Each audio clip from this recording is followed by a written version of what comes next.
The first and most important area of the application is the resume. Given some offices do not accept cover letters, your resume is the most influential document you can use to land an interview offer. When creating your resume, we recommend you follow a 3-step approach to achieve the best results.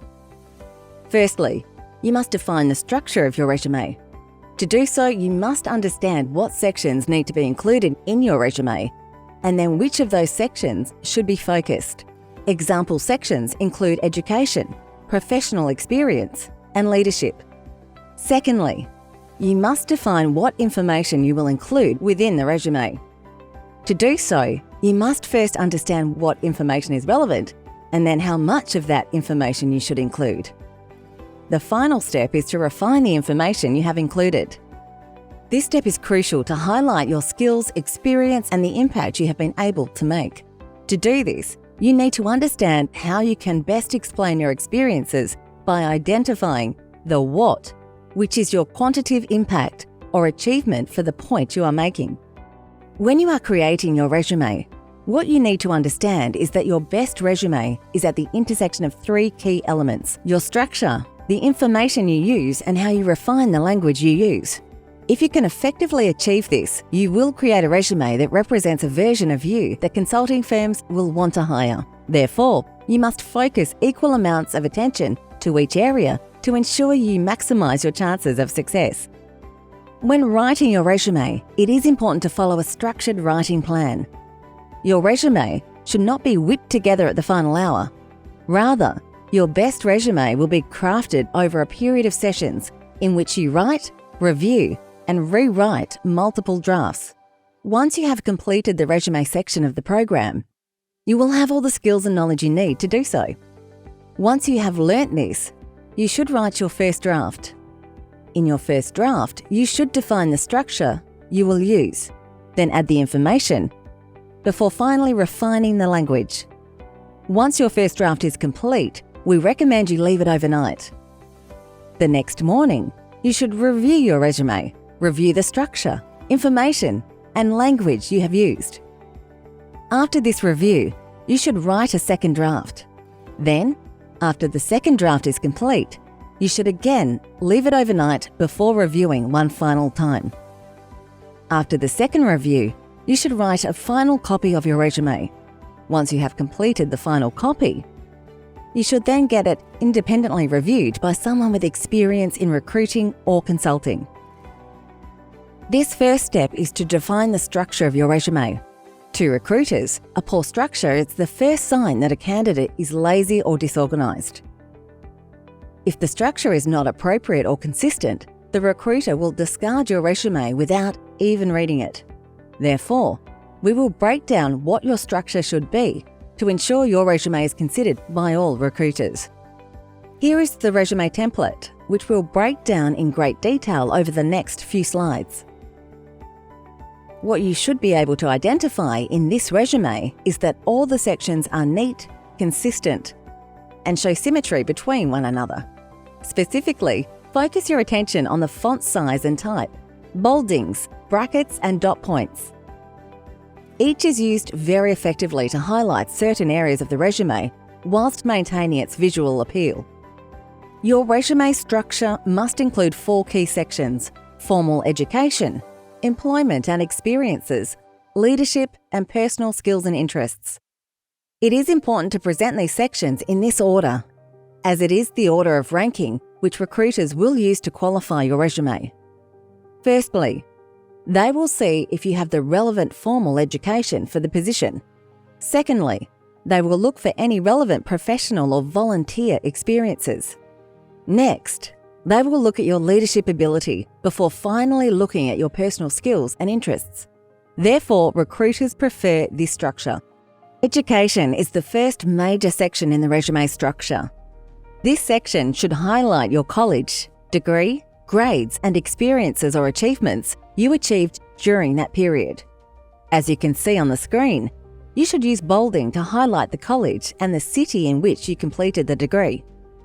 Next, you should bold any scholarships, extracurricular activities, and achievements you received. Finally, you should use italics for the degree name, and the time period over which you completed that degree. This section should be your employment and experiences.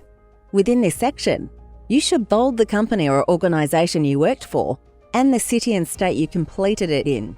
You should use italics to state the position title and duration you held the position. Finally, you should use main bullet points to state the major points you make, and then use smaller sub-bullets to explain background information and context around the main bullet. You should include 2 to 3 main bullet points and then 1 to 2 sub-bullets for each of those main bullets. The structure of the leadership section is simple. You should include the organisation's name, the position title, the dates you held the position, and finally, 1 to 2 main bullet points below. You should use consistent bolding and italics as seen in this example. The additional skills and interests section is the final section you need to include in your resume. In this section, we recommend you use bullet points and bolded headings to identify what the line refers to. For example, the language's bullet point refers to any language you speak and the proficiency at which you speak them, which will be stated after the colon. This section is called the Career Objectives section. This is an original section which you can include at the top of your resume if you have a unique or different background. In it, you would only need to include 2 to 3 lines of plain text. For the majority of you watching this, it is not necessary to include, and you should use that space to focus on your employment and experiences section. Once you have defined your structure, you must then decide what information you will include in your resume.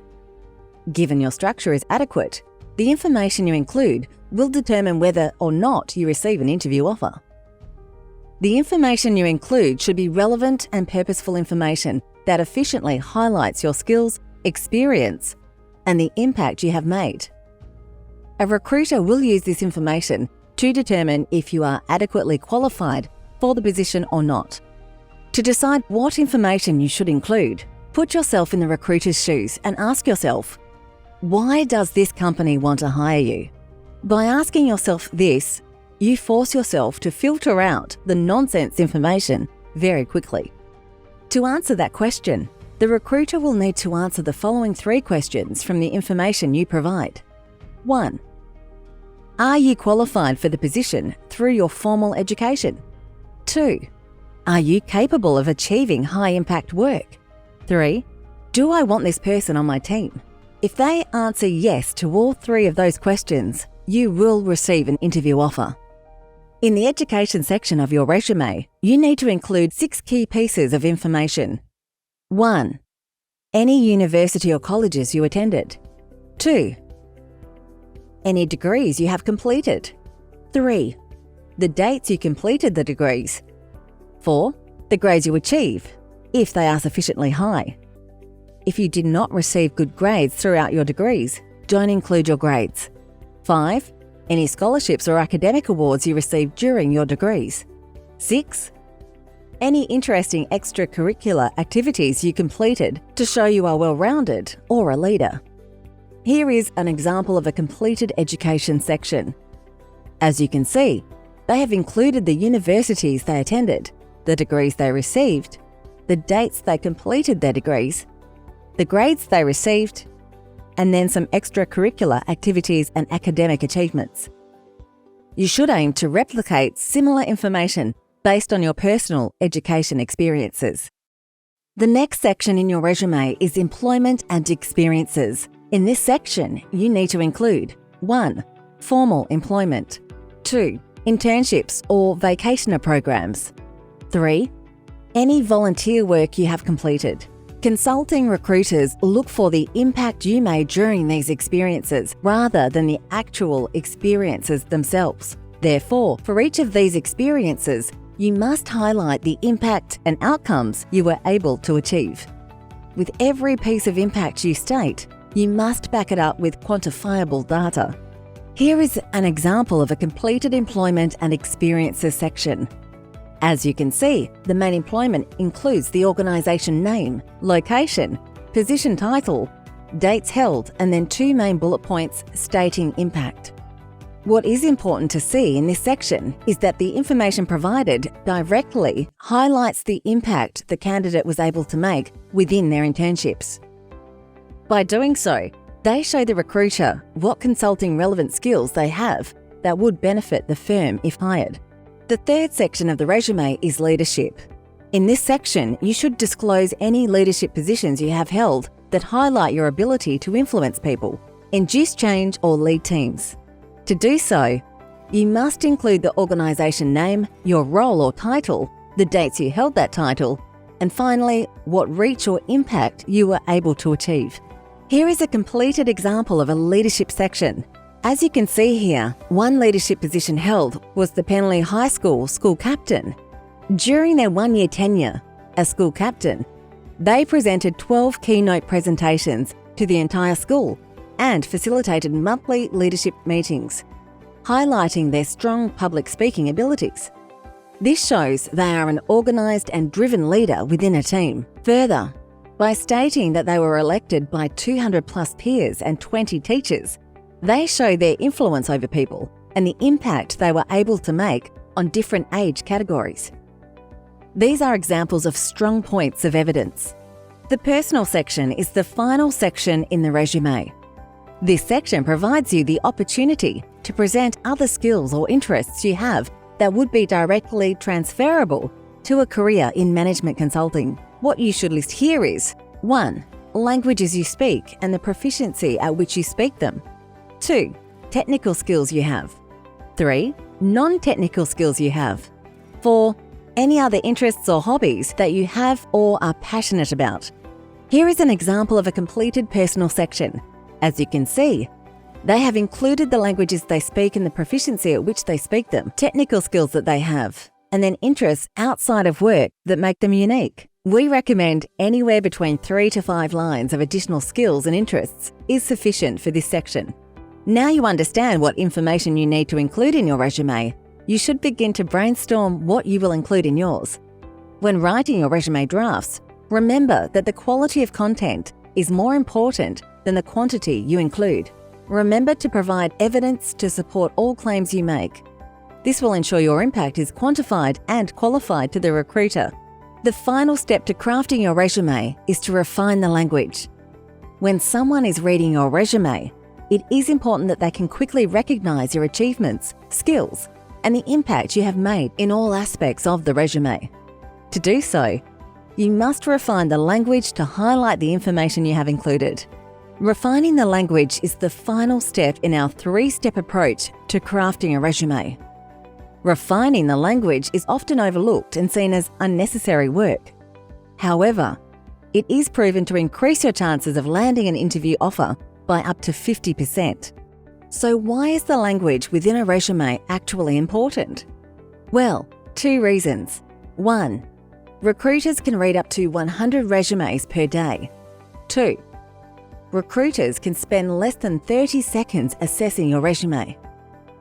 Therefore, it is important that you can convey your message effectively in a clear and concise manner. Imagine your resume is the 99th resume being read for the day.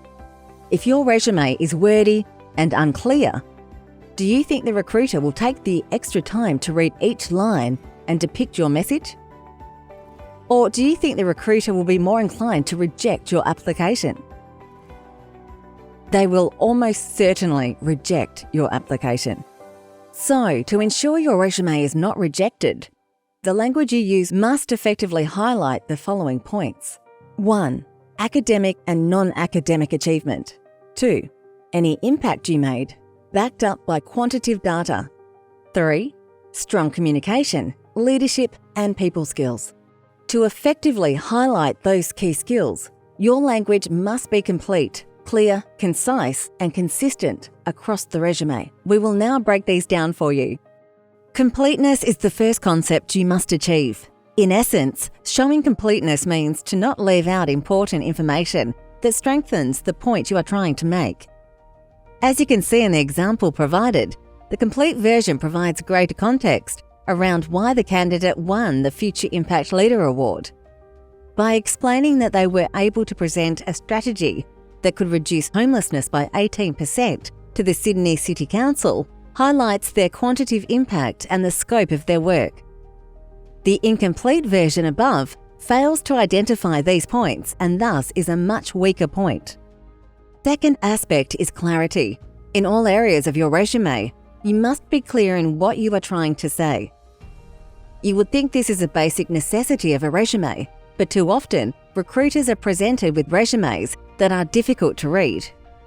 To avoid this, you should be direct with what you are saying and reduce any information that does not strengthen your point. As you can see in the example, the bottom option presents the same information as the top. However, it is much clearer and easier to read. This is what you want to achieve when writing your resume. The third component which you must consider is concision. You may be wondering what concision actually is. Well, concision is essentially providing a large amount of information using a small number of words.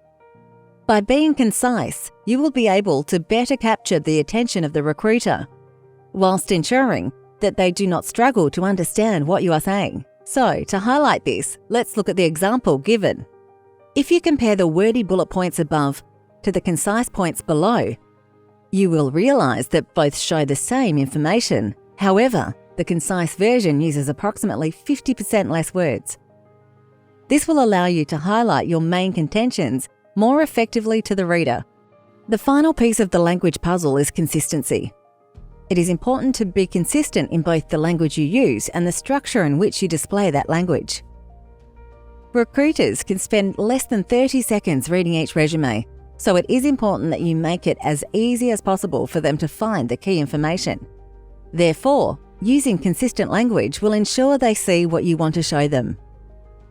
As shown in the example, the consistent example includes the exact same information as the inconsistent. However, the wording and structure of the sentences are consistent. Specifically, the consistent example has both sentences finishing with the quantitative data of the impact they have made. This will make it easier for the recruiter to scan your resume and understand what you are trying to show them. This is a final copy of a very strong resume.